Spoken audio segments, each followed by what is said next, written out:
देख रहे हैं आईना न्यूज। आइए जानते हैं इस रिपोर्ट। हामिद खान ने 26वीं आईनी तरमीम के खिलाफ वकला तहरीक शुरू करने का ऐलान किया है। सीनियरिटी की बुनियाद पर चीफ जस्टिस मंसूर अली शाह का हक है और उन ही को चीफ जस्टिस बनना चाहिए। तरमीम को सलमान अकरम राजा ने अदलिया का कला गूंजने के मुतरादिफ पर अपोजिशन लीडर पंजाब ने जमहूरियत पर शब खून करार दिया। पीटीआई के वकील हामिद खान ने नेशनल एक्शन कमेटी के जरिए 26वीं आईनी तरमीम के खिलाफ वकला तहरीक शुरू करने का ऐलान कर दिया। दावा किया कि वकला जस्टिस मंसूर अली शाह के अलावा किसी को अगला चीफ जस्टिस नहीं मानेंगे। एक नेशनल एक्शन कमेटी बना रहे हैं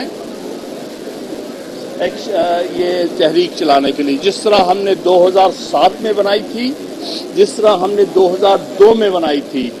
हम नहीं मानेंगे अगर किसी और को जो सीनियरिटी पर पूरा नहीं उतरता अगर चीफ जस्टिस बनाया गया।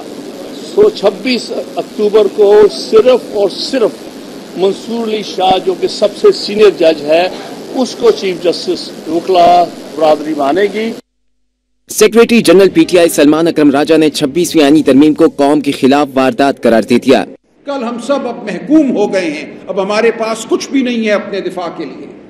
जब हम एक पिटिशन लेकर अब जाएंगे अदालत में तो वो पिटिशन ऐसे जज के पास जाएगी जिसकी डोरियां जो हैं वो खींचने वाले वही तो जबर करते हैं, वही तो उठाने वाले हैं। अदालतों में अगर आवाज बुलंद नहीं करने दी जाएगी तो सड़कों पर हम बुलंद करेंगे, मैदानों में हम बुलंद करेंगे, घाटियों में पहाड़ों पे हम बुलंद करेंगे।